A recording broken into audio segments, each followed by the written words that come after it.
Olá, bom dia, boa tarde, boa noite. Estou hoje com o cabelinho preso. Gente, hoje é um sábado, dia 26 de agosto. E você só vai ver esse podcast provavelmente no dia 26 de setembro, tá? Porque eu estou divulgando um podcast por semana. Então, nós estamos indo agora para o oitavo episódio, o oitavo podcast, e que você também pode estar me ouvindo e me vendo no YouTube, né? E o que é que eu estou falando? Eu estou falando sobre liderança. Eu amo trabalhar com liderança. Eu tenho um curso de liderança em alta performance. Todos os momentos eu digo isso porque o curso é maravilhoso. Já pôde transformar a vida de várias pessoas e eu quero também te ajudar, né? Estou aqui tomando um cafezinho, tá quentinho. Hoje aqui no Recife, de onde eu sou, está bastante chuvoso e é isso. Vamos para o oitavo, são oitavo podcast, os princípios da liderança, e hoje nós vamos falar, sabe sobre o quê? Administração do estresse. Como anda o seu nível de estresse?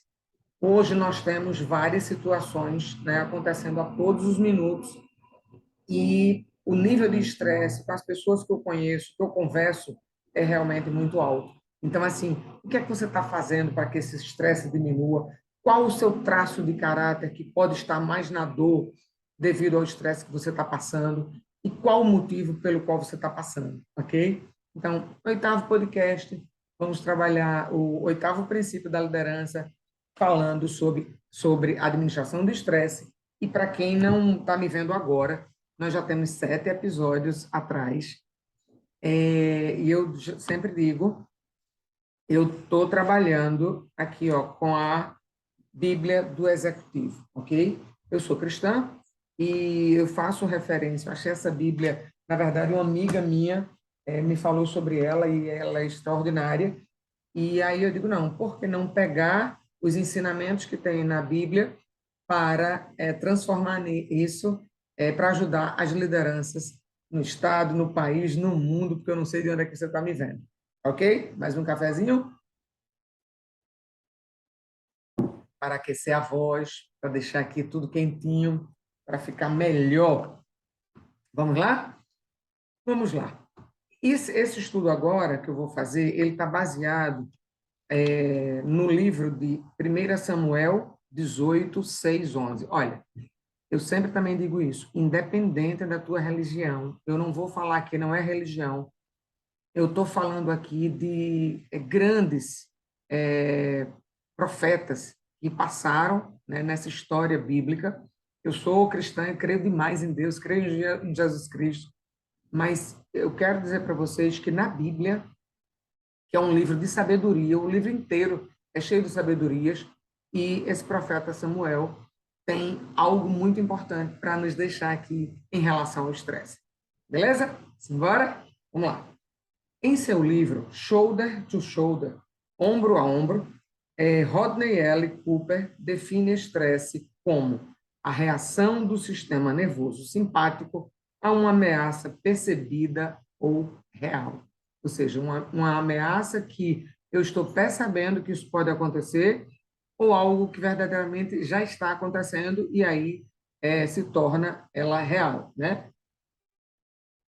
Então, esse momento de estresse, esse momento que acontece na nossa vida, torna-se um momento de estresse, dependendo da situação. Ele acrescenta: talvez essa definição técnica não signifique muito para você. Basicamente, significa que o estresse é a maneira pela qual o seu corpo reage ao perigo suposto ou real. Nossa pressão arterial sobe tremendamente e a força dos músculos aumenta. Estamos dispostos ou a lutar ou a fugir. O estresse não é a causa, e sim o efeito. Em essência, o estresse é uma reação ao perigo real ou imaginário. Gente, e quando a gente trabalha, quando a gente traz isso para real ou imaginário, para pensar quantas vezes você colocou situações na sua mente, já trouxe perigo, já trouxe a ansiedade, já trouxe totalmente o estresse com coisas que nem aconteceram ainda, mas que você fica colocando em sua mente que isso pode acontecer. E lá em Jó diz: aquilo que eu mais temia, isso me veio a acontecer. Então, a partir daí, começa a ter cuidado. Começa a ter cuidado com os teus pensamentos, porque aquilo que você pensa, você sente, aí vem aqui para o coração, né? Você sente, você comunica isso, essa sua ansiedade, essa sua irritação, essa sua raiva, tá? E isso acaba sendo você vai ter um resultado de acordo com essa atitude que você tomou, tá? E tudo começou aqui no pensamento, tá? A definição do Dr. Cooper descreve o que aconteceu com o rei Saul depois que Davi matou Golias. Presta atenção nessa história. Saul começou a ter pensamentos mil com o que ele achava o que Davi poderia fazer com ele, inclusive destroná-lo. E isso acabou acontecendo, mas não por intenção de Davi, mas pelos maus pensamentos de Saul e nas consequências que vieram com isso, tá? Vamos lá. A pressão arterial do rei subiu vertiginosamente. Seu coração acelerou e seus músculos enrijeceram-se quando ele percebeu que Davi era uma ameaça à sua posição. Ó, aqui ele fala, né? Seu coração acelerou. Gente, eu tenho esse livro aqui, A Solução HeartMath, que fala exatamente sobre o que acontece com o nosso coração quando nós estamos num momento de estresse. O nosso campo magnético, ele chega a atingir a 1,5 km. Ou seja, as tuas emoções vão se propagando por pessoas que estão ao nosso redor. Tá? Por isso que a gente precisa tomar cuidado com os nossos sentimentos, com o que a gente está sentindo e com o que as pessoas ao nosso lado estão nos falando também. Porque isso, sabe aquele ditado? Água mole em pedra dura, tanto bate até que fura, e é exatamente isso. Cada dia, uma gotinha disso, uma gotinha de estresse, uma gotinha de uma pessoa falando uma coisa. Outro dia, e aí, o que é que acontece? Você acaba tendo um problema de saúde, que é o que mais a gente vê por aqui, tá? Tomado pela fúria, o rei Saul atirou uma lança em Davi, que escapou por pouco. Veja bem, no caso de Saul, a reação foi a um perigo imaginário. Quantas vezes você imaginou coisas, ou está imaginando agora, coisas que podem acontecer na sua vida, pode acontecer amanhã, ou, enfim, no futuro próximo, que você fica martelando isso na sua cabeça. Não era nada real, era imaginário. Davi não tinha a intenção de derrubar o rei nunca. Se você vê a história de Davi, a história de um homem íntegro, ok? Tampouco usaria sua recém-conquistada popularidade para destroná-lo. Infelizmente, uma das deficiências de Saul era a incapacidade de lidar de forma construtiva com a percepção do perigo. Essa fraqueza minou sua saúde mental e também a estabilidade do seu trono. O líder eficiente, eu estou falando com você agora que está me ouvindo, o líder eficiente sabe administrar o estresse, tanto o seu quanto o de sua equipe ou organização. Eu achei muito interessante. Agora há pouco eu estava abrindo o Instagram e tinha lá um gatinho menor e um gato maior. O gato menor todo estressado, todo oriçado, na cabecinha dele, pensando que o gato grande iria atingi-lo. Gente, o gato grande agiu como a liderança deve agir. Foi passando a patinha aqui no peitinho do gatinho, e o gatinho foi parando, sabe? E tudo se resolveu. Então, assim, essa é a atitude que o líder deve ter, acalmar a situação. e não trazer mais fogo, não trazer mais polêmica, não trazer mais barulho para algo que está acontecendo que as pessoas não estão sabendo como sair daquilo, mas você, enquanto liderança, você sabe conduzir. E, ou melhor, deveria saber conduzir também, né? Porque tem gente que não sabe. Então, procurar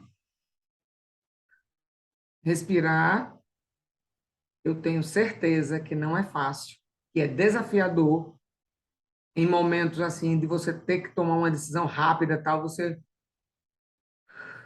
mas isso é treinamento. Isso é disciplina. Igual como tomar água, tomar um cafezinho, como eu coloquei agora, para esquentar minha garganta, eu também estou aqui com água o tempo inteiro. Por quê? Porque eu estou falando e eu preciso ter esse recurso aqui perto de mim. A mesma coisa é o que o líder precisa fazer. Se você acha que não tem essa habilidade, que não está com essa competência bem desenvolvida, não tem problema. Vá fazer um treinamento, vá fazer um curso. Eu já saí daqui várias vezes, do Recife para São Paulo, para fazer cursos fantásticos, voltados para a liderança, de como saber liderar, como saber lidar com a raiva, com o medo, com a alegria e com a tristeza, porque são 4 sentimentos que minam a vida de uma pessoa. E o que, deixa eu contar para vocês o que era que estava acontecendo. Deixa eu voltar, está aqui em 1 Samuel 18, 6, 11. Eu marquei aqui, ó, tá aqui, ó. O que foi que aconteceu para Saul ter tido essa postura? Veja bem, quando os soldados voltavam para casa, depois que Davi matou o filisteu, porque Davi vai e mata um gigante, tá? Golias. As mulheres saíram de todas as cidades de Israel ao encontro do rei Saul, com cânticos e danças, com tamborins, com músicas alegres e instrumentos de 3 cordas. As mulheres dançavam e cantavam. Veja o que foi que aconteceu com a mente do rei Saul. Saul matou milhares e Davi dezenas de milhares. Qual o sentimento que veio aí? Inveja. Opa, como é que é? Davi, eu matei milhares e Davi dezenas de milhares. Acendeu o quê? Uma lanterninha aqui, ó. Buf! Eu vou ser colocado para trás. Eu vou ser deposto. E você aí, líder, muitas vezes até está centralizando as coisas, não está querendo dividir, não está querendo repartir, repassar, não é repassar, é conversar e ver a opinião de outras pessoas que poderiam te ajudar, mas você se fecha, eu vou resolver sozinho, porque eu resolvendo, o mérito é meu, ok? Enquanto a sua liderança maior iria te honrar, iria elogiar, iria te enaltecer. A partir do momento que você dividisse aquilo, aquela conquista com todas as pessoas, ou com pelo menos fulano de tal, que te ajudou a chegar a um resultado que você estava querendo e que foi importantíssimo para o seu time. E imagina, lá na frente, as pessoas saberem que não foi, a ideia não foi sua, né? Que isso partiu de um colaborador seu, mas você trouxe para você. Muitas vezes, e provavelmente, o seu liderado que te deu a ideia, não vai ser ele quem vai falar, mas pessoas que estavam ao lado, que perceberam, que conhecem o trabalho do teu colaborador, que começam a espalhar isso. E vai chegar, sim, aos ouvidos daquele que tem um comando maior e provavelmente esta pessoa será honrada no seu lugar. Então, tenha muito cuidado, líder, com isso, né? Cuidado com a forma que você está agindo em determinadas situações, tá? Vamos lá. Saul ficou muito irritado com esse refrão e aborrecido disse: Atribuíram a Davi dezenas de milhares, mas a mim apenas milhares. O que mais lhe falta senão um reino? Ok? Daí em diante, Saul olhava com inveja para Davi. No dia seguinte, um espírito maligno mandado por Deus, sim, mandado por Deus, porque às vezes é Deus quem faz isso mesmo, né? Para ver qual é a reação de um e de outro. Até porque Deus sabia que queria que Davi era a pessoa que ele queria ali no trono, era a pessoa que tinha a condição necessária para assumir e ter um reinado de mais de 40 anos, como foi o caso de Davi, de uma forma ímpar, né? Então, o que é que acontece? Esse espírito maligno mandado por Deus apoderou-se de Saul e ele entrou em transe em sua casa, enquanto Davi tocava harpa, como costumava fazer. Até porque Davi foi chamado para isso, porque o rei Saul ele tinha algumas algumas confusões mentais e a harpa de Davi o tranquilizava.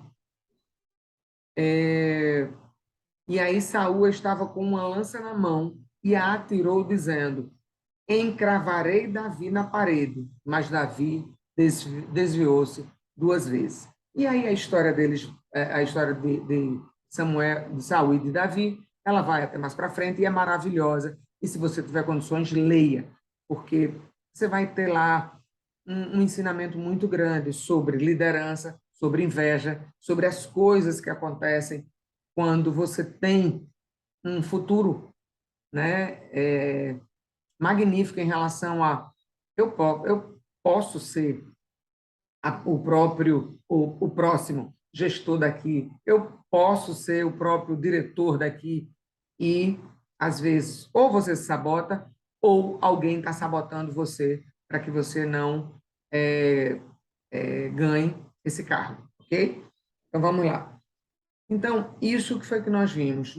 Aqui nós falamos sobre a habilidade, a administração do estresse e das tensões. Beleza? Agora vamos lá. Quem é Deus nesta situação de estresse? Por intermédio do Cristo encarnado, Deus experimentou o estresse em primeira mão. O Senhor Jesus enfrentou inúmeras situações de estresse, mas todas foram de importância e intensidade menores se comparadas com a tensão que ele sofreu no caminho do Getsemane para a cruz. Aquele caminho, né, da via tortuosa, né? As dores que ele foi passando por todos, por todo aquele caminho, carregando a própria cruz. A que recurso Jesus recorreu durante toda essa provação? Eu vou aqui ler primeiro a Pedro 2, 21, 24, e ele pede para que nós observemos o comportamento de Jesus diante da tensão e do sofrimento, um verdadeiro modelo para imitarmos, ok? Vamos lá. Página 1189 desta Bíblia que eu estou lendo aqui. 1189. Ok, vamos lá. Quem é Deus nessa situação? Quando os profetas... Opa, não é isso não, é aqui. É aqui. 1 Pedro 2, 21, 24. O autor de Hebreus registra o seguinte: durante os seus dias de vida na terra, Jesus ofereceu orações e súplicas em alta voz e com lágrimas àquele que o podia salvar da morte, sendo ouvido por causa da sua reverente submissão. Embora sendo filho, ele aprendeu a obedecer por meio daquilo que sofreu. Jesus foi capaz de administrar as tensões com dignidade e integridade, porque tinha um senso claro do propósito do Pai para a sua vida. Qual o propósito que você tem quando você está exercendo a sua liderança onde você estiver? Você sabe exatamente qual é o seu propósito? Quando você sabe, não tem liderança que vá te colocar para trás, que vá, sabe, te colocar num buraco, colocar em você em ciladas. Mesmo que isso venha acontecer, você vai sobressair, você vai, seu trabalho vai ser enaltecido. E aquela maldade tem tempo curto, tem um prazo limitado. Então, não entra em conflitos, não, sabe, não se desgaste por certas coisas que acontecem na tua vida, não. Aquieta o coração. Essa é a melhor palavra que eu posso te dizer. Na véspera da sua crucificação, ele afirmou: agora meu coração está perturbado. E o que direi? Pai, salva-me desta hora? Não. Eu vim exatamente para isto, para esta hora. Pai, glorifica o teu nome. Gente, me veio aqui agora o seguinte: você tem um propósito onde você está. Não permita que qualquer coisinha que aconteça te tire do prumo. Eu sei que eu estou quase que dizendo a mesma coisa que eu falei há pouco, mas é para ratificar mesmo, sabe? Existem pessoas que uma coisa que tudo bem que eu posso considerar pequena para mim, mas de ser de grande relevância para o outro, procura ver o que foi que aconteceu nessa palavra, nessa atitude dessa liderança com você, o que foi que verdadeiramente aconteceu com você para você ter ficado tão chateado, tão magoado, tão irritado, porque não está no outro, está em você. Então, assim, dá uma parada, inspira e veja o que é que você pode fazer de diferente numa nova situação. Até, inclusive, chegar a dizer, ó, já deu para mim, eu agora vou plantar em outros campos e colher novos frutos. Beleza? No Getsemane, a sua alma ficou profundamente triste, numa tristeza mortal. Mas ele percebeu que a aprovação à sua frente era exatamente o propósito para o qual ele tinha vindo aqui. Não era nada por acaso, ele sabia. Pedro revela três aspectos do sofrimento de Jesus como exemplo para seguirmos, ou seja, o que foi feito lá atrás serve para a gente hoje aqui, tá? Em primeiro lugar, ele sofreu sem pecar. A sua dor não foi consequência dos seus pecados, mas do pecado dos outros. Em segundo lugar, ele sofreu em silêncio. Em vez de gritar ameaças de retaliação, entregou-se à vontade do Pai. Em terceiro lugar, sofreu como um substituto. A sua aflição foi redentora e trouxe grandes benefícios aos outros. É bem desafiador você ouvir isso, né? Saber que, inclusive, uma postura sua, uma atitude sua, ela vai reverberar na vida de tantos outros. Sabe, aconteceu uma vez de eu estar com uma certa liderança e eu respirei forte e digo, Jesus, eu não aguento, eu vou entregar o meu cargo. E aí eu desci. E aí é quando eu falo para se conversar com pessoas sábias. Você não pode conversar com qualquer pessoa para satisfazer o seu ego, mas você precisa procurar pessoas que vão olhar aquela situação de uma maneira diferente, vão fazer você respirar e vão fazer você, opa, peraí, deixa eu dar um pouco mais de tempo e ver como é que isso vai acontecer. Foi exatamente isso. A pessoa na época disse assim, Márcia, se você tomar essa atitude de entregar, de sair, veja o que vai acontecer com todo o seu time. Eram mais de 65 pessoas, eu creio, que estavam subordinados a mim. E o trabalho que estava sendo desenvolvido estava muito top, muito bom. E por uma atitude de uma pessoa que eu já sabia que era assim, iria mudar completamente a minha postura e eu ia bater o pé, não, e tal, e tchau, né? Então, é disso que eu estou falando, do respirar, do ter a certeza daquilo que você está fazendo, a certeza de quem está ao seu lado, né? e do trabalho que você está fazendo, qual era o seu propósito maior. Eu não estava à mercê de uma diretoria, mas eu tinha um trabalho que era lindo por trás, perfeito? E as pessoas, né? Vamos lá. O autor aos Hebreus explica isso assim: por essa razão, era necessário que ele se tornasse semelhante a seus irmãos em todos os aspectos, para se tornar sumo sacerdote, misericordioso e fiel com relação a Deus, e fazer propiciação pelos pecados do povo, porque, tendo em vista o que ele mesmo sofreu, quando tentado, ele é capaz de socorrer aqueles que também estão sendo tentados. Ai, gente, que palavra, que palavra. Para você começar o seu dia, ou para a tardezinha que você está ouvindo, ou para a noite antes de você dormir. Vai dormir em paz. Vai dormir em paz. Ele tem um socorro bem presente. Foi por isso que aconteceu tudo aquilo lá atrás. Então, quando você abrir a boca, muito antes, a palavra de Deus diz, muito antes de você abrir a boca, ele já conhece os teus pensamentos. Cara, não tem nada igual a isso. Nada.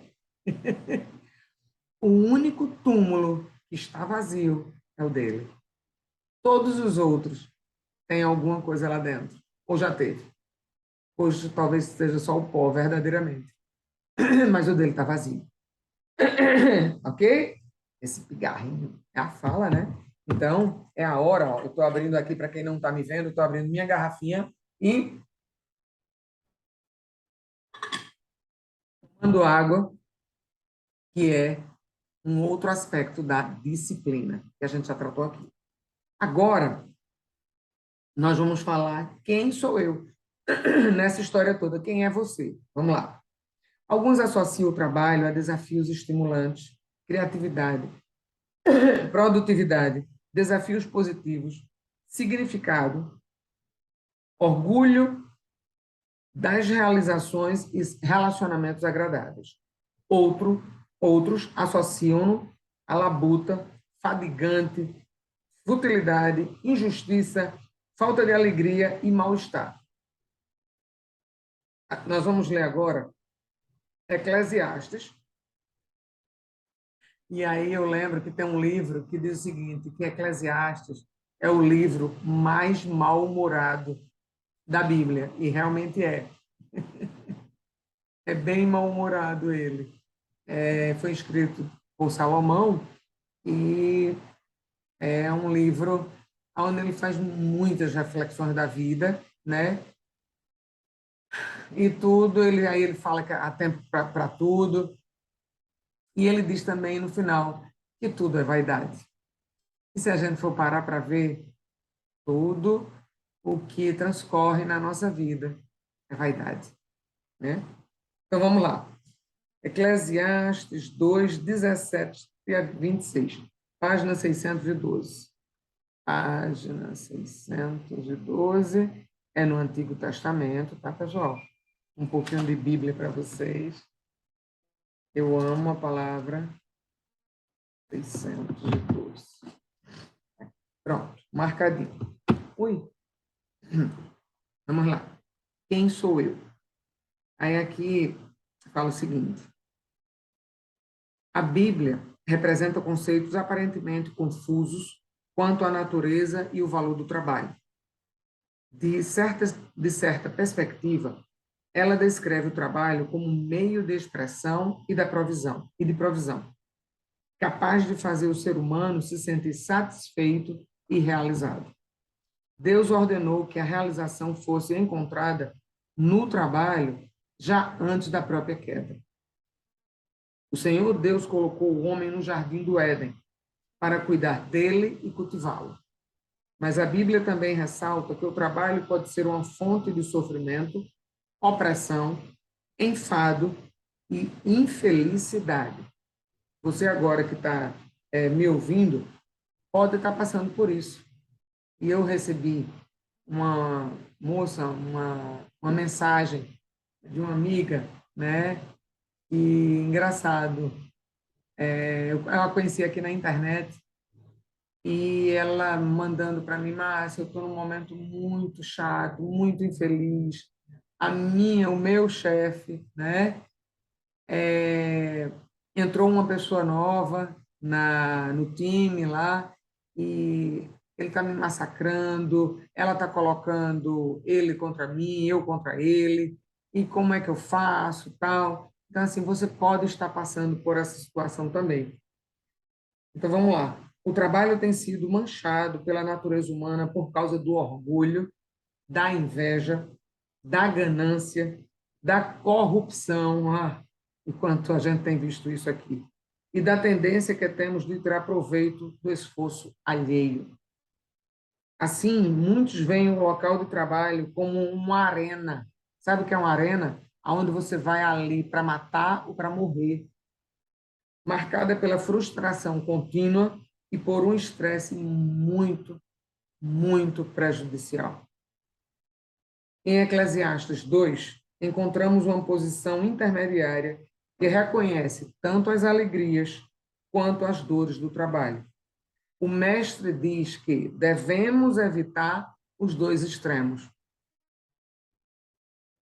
O de levar o trabalho a sério demais e o de considerá-lo um esforço inútil.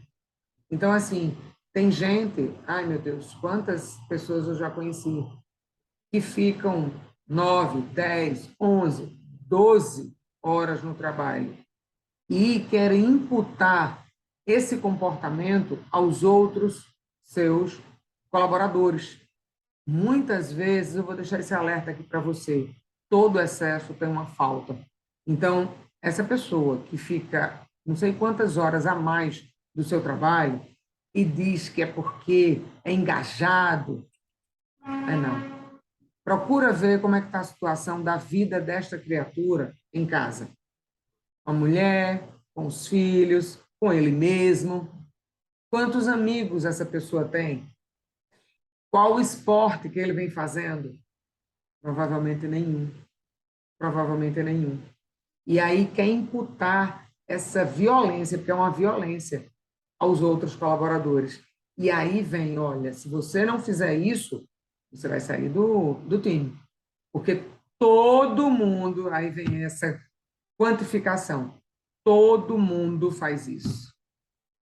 Aí você pergunta, todo mundo quem? Quantas pessoas verdadeiramente estão fazendo isso? E, não, ok, já tem um número. Do time, nós somos 10. 8 estão fazendo isso.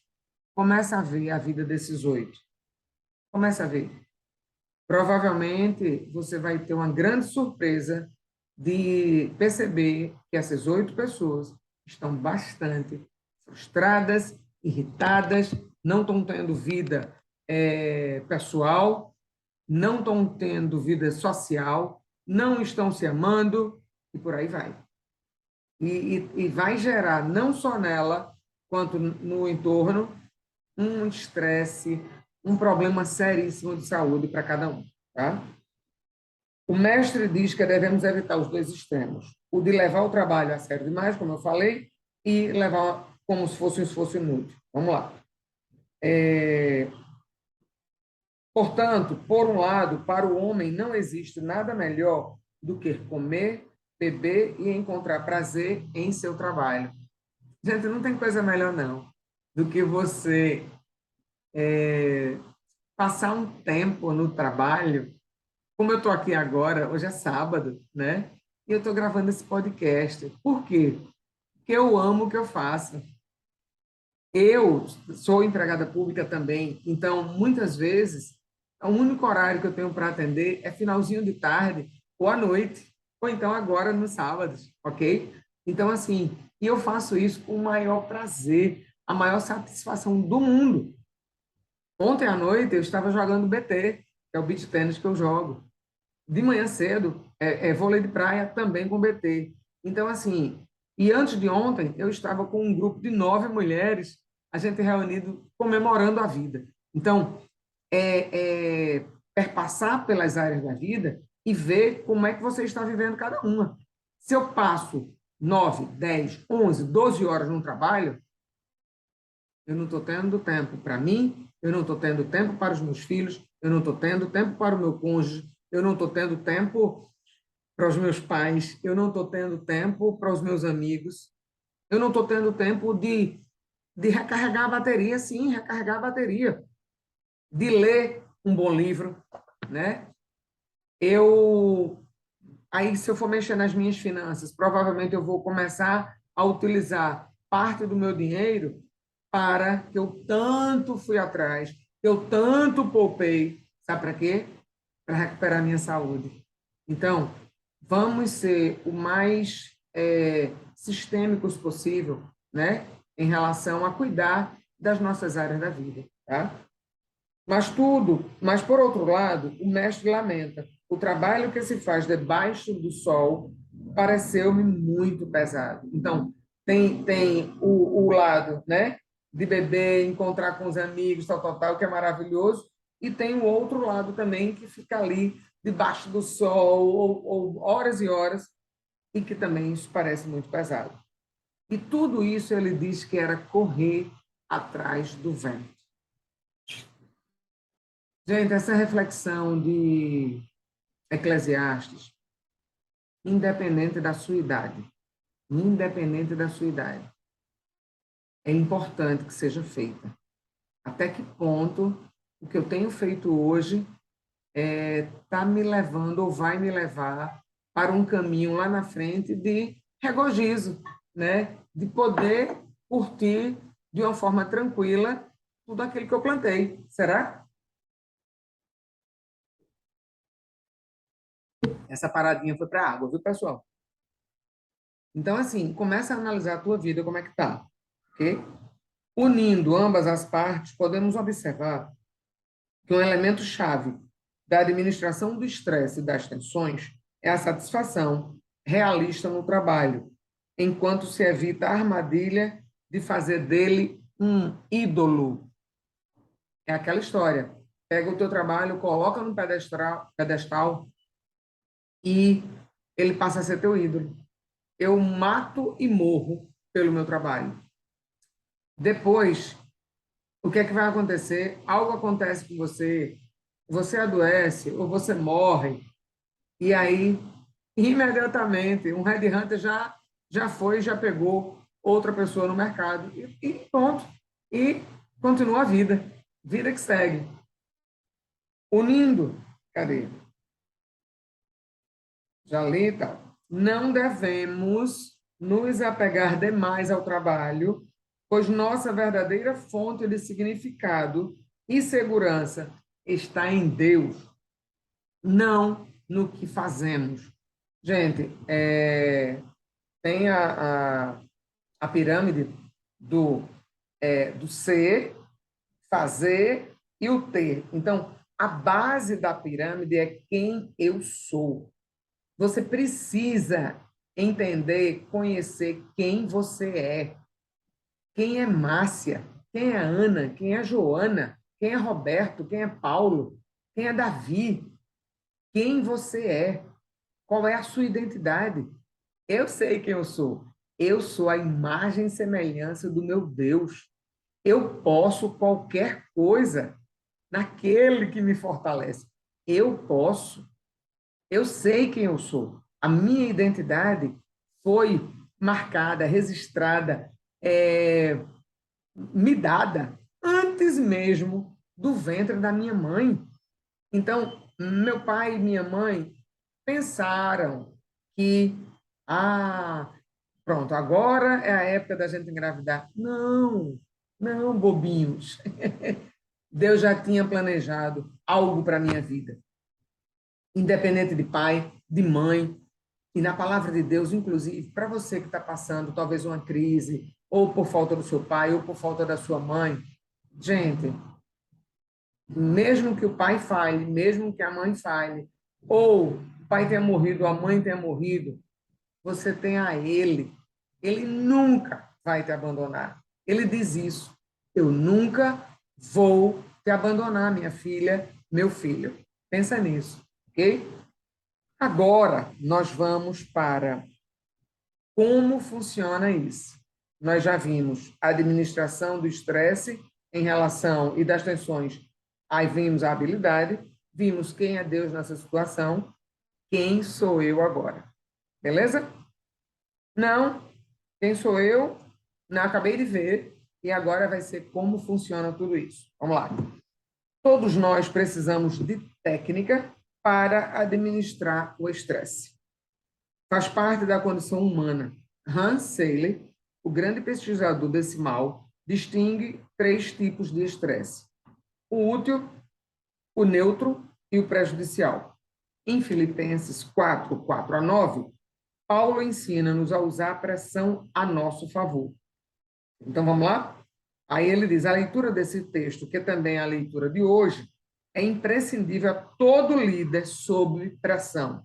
Leia também o comentário na página 1131. Então, da minha Bíblia que eu estou. Então, para você, líder, que quer dar uma aprofundada no tema, você vai lá para Filipenses 4, de 4 a 9, tá? Eu vou aqui na página 1131.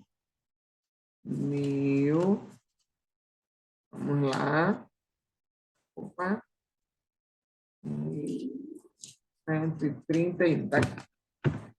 1131. Como funciona?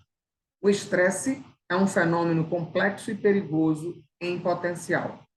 Aqui, gente, neste livro daqui, do A Solução Hatmer, ele diz o seguinte, ó, que novas pesquisas revelaram que aquilo que cria mais estresse para as pessoas é a obrigação de ter de mudar de conceitos e de intenção, bem como de concentrar-se em várias tarefas diferentes, muitas vezes a cada hora. Então, uma das coisas que você precisa já fazer para parar esse estresse é: chegou domingo, sabe aquela hora daquela musiquinha do Fantástico? Eu nem sei mais como é, porque eu não assisto televisão há séculos. Eu só assisto a televisão para filmes bons e filmes que me elevem, porque a televisão está cheia de porcaria e eu me dou o direito de não assistir, ok? Então, chega no final do domingo, planeja a semana. Planeja. Segunda-feira isso, tal, no horário tal, tal. Planeja. Quando você planeja e tem a sua agenda, você não é a agenda dos outros. Quantas e quantas e quantas vezes eu falo isso no meu curso? Tem pessoas que programam uma coisa, já programam uma semana toda. Quando chega no trabalho, ei, Márcia, vem cá, daria para tu me ajudar a tal coisa? Aí eu deixo tudo e vou cuidar do outro. Está certo? Quantas vezes você tem agido dessa forma? Existem traços de caráter que vão querer fazer logo isso, entendeu? Deixar tudo e ajudar. É próprio da pessoa. E outros não. Outros vão seguir a risca. Eu posso ter isso no traço rígido? Eu posso ter um traço rígido. O traço rígido é tão perfeccionista que até para que a coisa saia do jeito que ele quer, ele é capaz de largar tudo e fazer. O traço masoquista, ele pode fazer porque ele sabe que ele tem um domínio de fazer as coisas com perfeição. O que pode acontecer nele é dizer assim, olha, eu vou ver, mas eu vou ver no meu tempo, porque ele não vê as coisas rapidamente. O psicopata, e olha, pessoal, não tem nada a ver com as questões psicológicas, não, tá? Traumas, não tem nada a ver com isso, não. Tem a ver, esses nomes têm a ver com o que Reich e Lowen colocaram lá atrás, tá? Lá em 38, e o instituto pelo qual eu faço parte apenas deixou a nomenclatura igual. Então, assim, o psicopata, ele é muito vaidoso. Então, ele provavelmente ele vai querer, sim, deixar, de repente, tudo para poder fazer com que o time apareça de uma forma melhor e largar tudo e fazer. E por aí vai. Então, assim, a mesma coisa, o oral, ele pode também, eu vou ajudar, né? Eu vou ajudar porque eu quero ser reconhecido, eu não quero ser abandonado, então eu vou lá e também ajudo. Então, assim, cuidado com isso. Cuidado com aquilo que você marcou, porque você marcou para fazer e não faz, porque foi atender outra pessoa. Você pode muito bem dizer o seguinte: fulano, olha, vê, eu estou acabando um trabalho aqui que é tão importante quanto o teu, e já eu posso te ajudar. Agora não, agora eu estou concluindo essa minha tarefa, beleza? Vê com fulano de tal que ele pode te ajudar. Márcia, isso pega mal? Não, não pega mal, não. Ele vai pegar mal a partir do momento que você começa a sempre dar sim, sim, sim, sim, e um não que você der, aí vai começar a chamar a atenção, ok? Então, a atitude começa em você, não começa no outro, tá? E isso também vai fazer com que o outro comece a buscar novas formas de resolver uma situação e não simplesmente o mais fácil. Ah, eu vou para a Márcia porque eu sei que Márcia resolve, ok? Pensa nisso. Vamos lá. Deixa eu tomar aqui mais uma aguinha.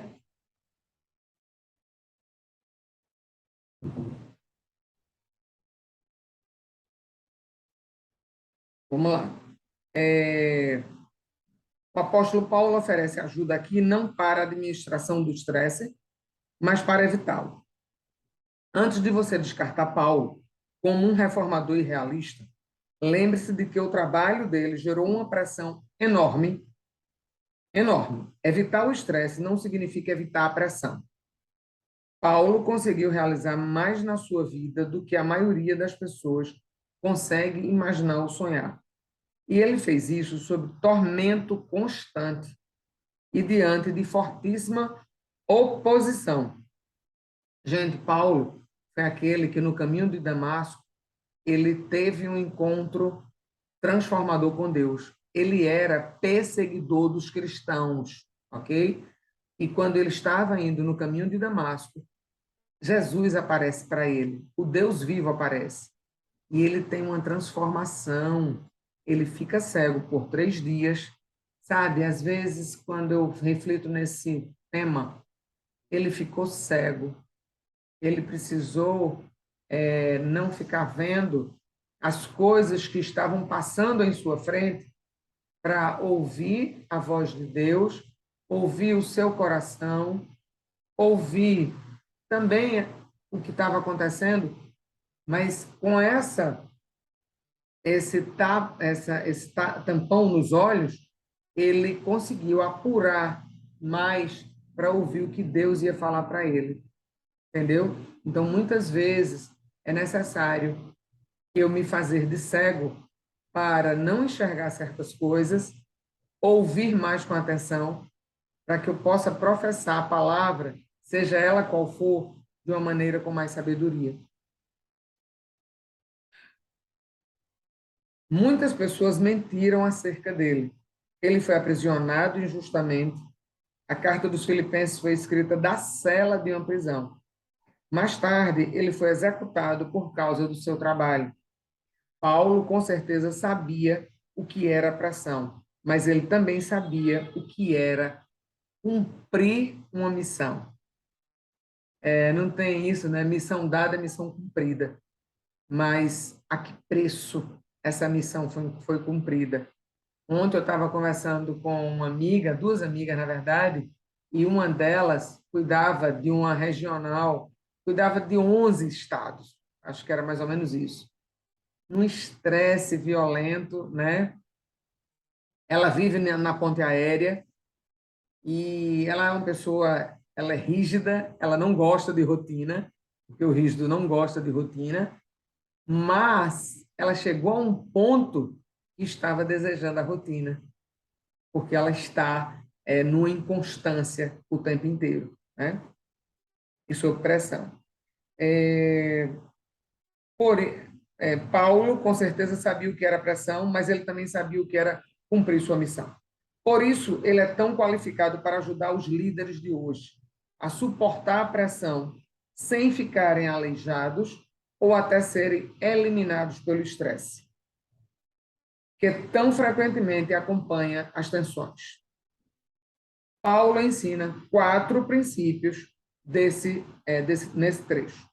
Primeiro, defina a perspectiva. Qual é a sua perspectiva? Somente quando a perspectiva descrita, aí no caso, está lá em Filipenses 3:1, de 4 a 6, somente quando ele faz isso, é adotada, é que ouvimos o alegre. Eu vou trazer para vocês qual é Filipenses 3:1, está aqui, de 4 a 6. Ele diz: alegrem-se sempre no Senhor. Novamente direi, alegrem-se.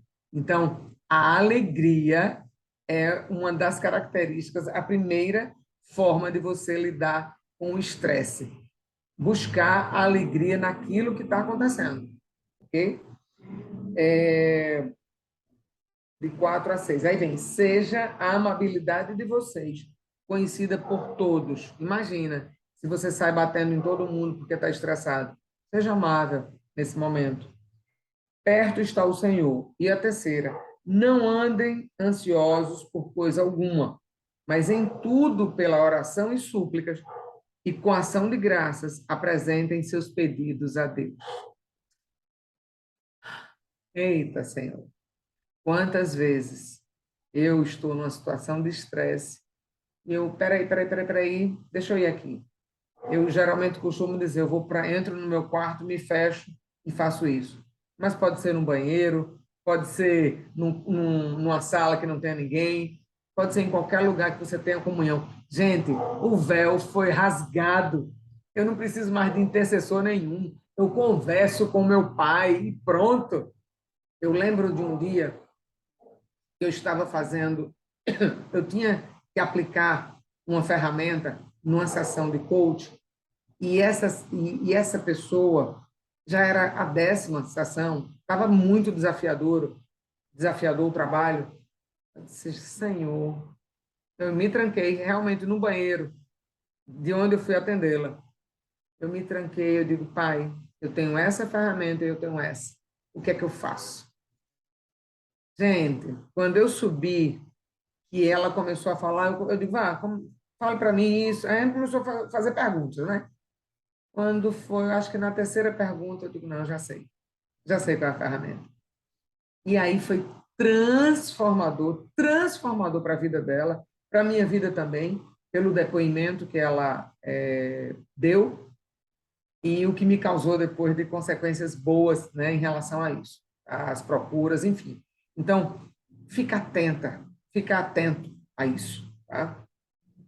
Define essa perspectiva, tem o bom ânimo, né? Tem a amabilidade, tem a alegria,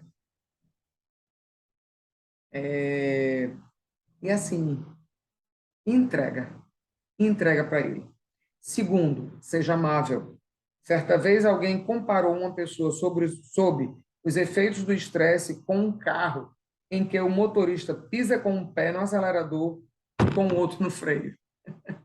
É o estágio de estresse. Seja amável. Confie em Deus. É a terceira. As palavras dos versículos 5 a 7, ou seja, essa que eu falei agora, 5 a 7 é: seja amável, não ande ansioso por coisa alguma. São dignas de ser memorizadas. Seja alegre e não seja ansioso por coisa alguma. Ou impressas numa folha especial e colocadas na sua mesa de trabalho ou no calendário. Coloca isso, bota assim na pontinha do computador, do seu notebook, aqui numa área de trabalho. Seja amável, não seja ansioso por coisa alguma. E até as pessoas ao seu redor, muitas vezes, por questões delas, chegam para você irritadas, sabe? Não vai dar certo, não sei o que lá. Seja você o pacificador, o alegre, o amável, sem ser poliana, tá? Mas com tranquilidade e sabedoria para atender àquela demanda que está acontecendo ali naquela hora. Viva de maneira ética. Gente, olha, eu creio que hoje o que mais uma liderança está querendo ao seu lado é um colaborador ético. A habilidade, a competência, a, é, a comunicação, isso eu dou para ele. Eu treino ele, o conhecimento, eu treino ele com cursos, com algumas capacitações. Mas a ética, o caráter, não, não. Isso vem de berço. Então, observa, de repente, o cara é muito top numa determinada função, mas o caráter é zero. Que adianta eu ter uma pessoa dessa do meu lado? Qual o propósito? A pergunta é essa: qual o propósito para eu ter uma pessoa como esta do meu lado? E esse Viva de Maneira Ética, ele diz: muito estresse é gerado pelo medo de ser descoberto. Pessoas éticas sofrem menos estresse. Pessoas éticas sofrem menos estresse. Não tem mentira, não tem mimimi. É isso, é preto no branco e ponto. É inevitável que venha o estresse. E, às vezes, vem de enxurrada. Leia a respeito e preste atenção nas orientações sobre a administração do estresse e das tensões. Mas, muito mais importante do que isso, estude bem essas orientações de como evitar o estresse. Então, assim, olha, se você sente numa situação como essa, leia mais sobre isso. O nosso pai Google está aí, né? Tem vários documentos e livros. Eu sou adepta do livro, tá? Eu gosto, inclusive, do livro físico. Ah, Márcia, você é mais antigo. Não interessa. Eu gosto de riscar. Eu gosto. E olha que eu já vi muita gente mais jovem com esse mesmo pensamento, tá? De querer o livro físico. Então, vamos lá. Gente, estamos fechando, né? Estamos chegando ao final, mas não menos importante, vamos fechar com o que fazer. Se você é líder, talvez pressuponha que o estresse seja um elemento inevitável nessa função. Felizmente, tanto o rei Davi, em Salmos 23, 1:6, quanto Fred Smith oferecem ao líder sugestões para administrar as tensões e o estresse. Vamos embora? Vamos lá. Página aqui, vamos bem no Novo Testamento. A Bíblia é muito linda, gente. Vale muito a pena, tem muita coisa boa. 505 da minha Bíblia. Opa, tá aqui. Vamos lá. Primeiro eu vou começar para vocês lendo o Salmo 23, que todo mundo deve, eu acho que conhece. Muita gente deixa ele aberto, né? A Bíblia aberta nesse salmo, como se fosse pelo livro aberto lá só que tudo vai acontecer. É como se eu tivesse um amigo e nunca falasse com ele. Raramente. Qual a intimidade que eu tenho com ele? Nenhuma.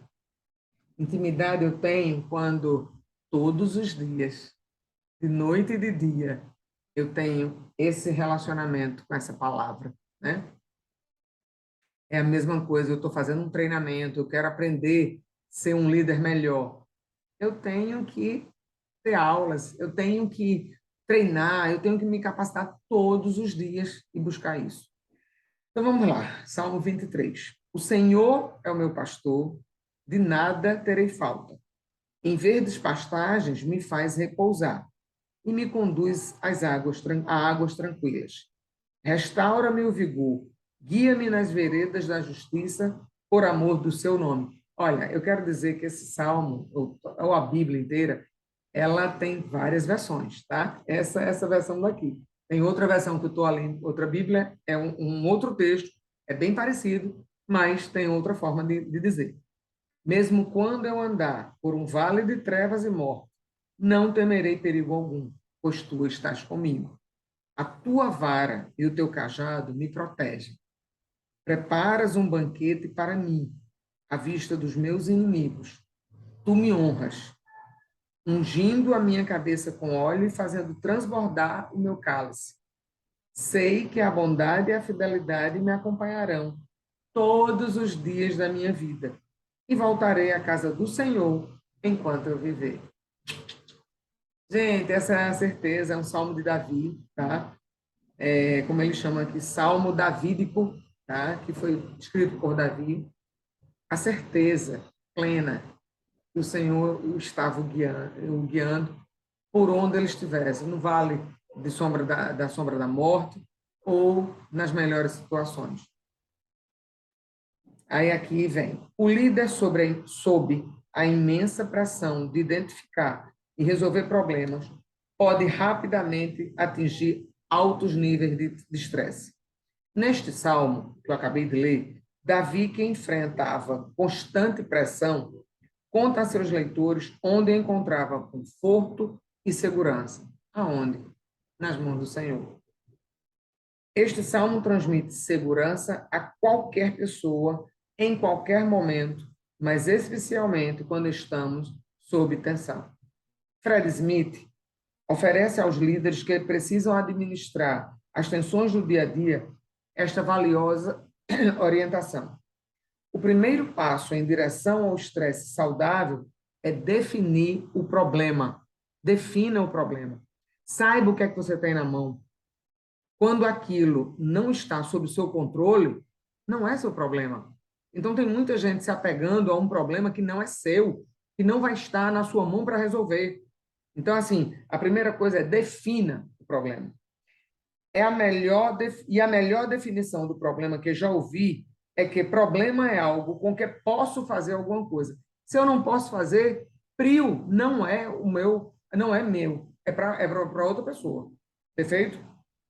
Se não posso fazer nada com ele, não é meu problema. Não se torna meu problema até que eu possa fazer algo com ele. Se não posso fazer nada, é um fato em minha vida. É um fato. E o que é que está levando você a chegar e carregar isso nas costas? Tem traços de caráter, o masoquista, ele chega chapado aqui atrás, ele é mais fortinho, porque a força dele, que ele tem no corpo, ele traz para a vida.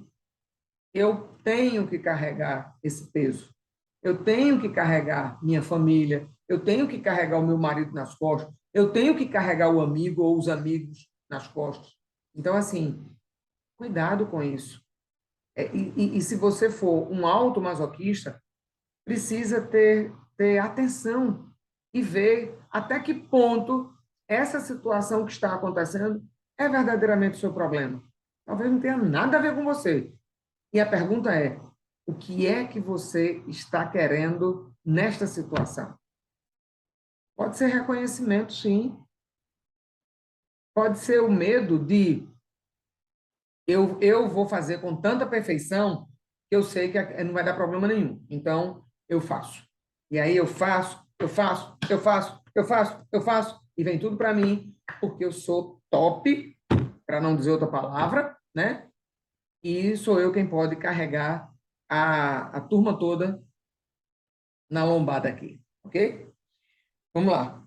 Não se torna meu problema até que eu possa fazer algo com ele. Se eu não posso fazer nada, não nada é um fato em minha vida, não é um problema. E preciso reconhecer constantemente os fatos da vida, aceitá-los, conviver com eles, mas não devo considerá-los problemas. Não posso resolver coisas que não podem ser resolvidas. Por isso, não gasto tempo pensando nelas. Se eu não posso resolver, olha, eu sou síndica no meu prédio, então eu costumo dizer primeiro aos meninos que estão na portaria, na zeladoria, eu digo o seguinte, olha, dona Márcia, está acontecendo tal coisa. Ok, o que foi que você já tomou a providência? O que é que você pode fazer? Ou então algum condômino aqui também, a mesma coisa. E o que foi que você já fez? O que é que você, para quem você pode entrar em contato? Ah, mas é um problema que o síndico não tem que resolver. Você pode me ajudar, ok? Então, assim, se eu assumo e vejo, que coisa maravilhosa, eles estão me procurando, então sou eu que tenho que resolver? Nananina, não. Nananina, não. Eu deixo muito claro, eu estou administrando, tá? Mas isso não significa que na administração eu vou fazer tudo. Lógico que a palavra final vai ser minha. E muitas vezes eu não fico com a responsabilidade para mim, não.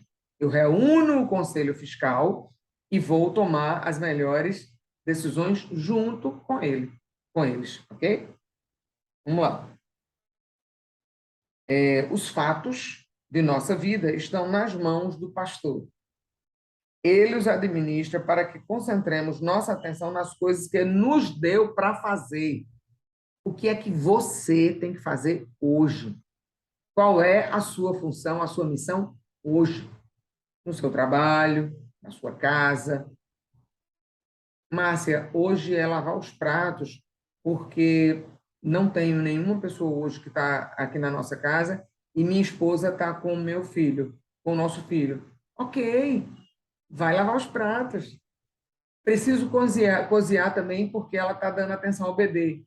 Vai cozinhar, não tem problema nenhum.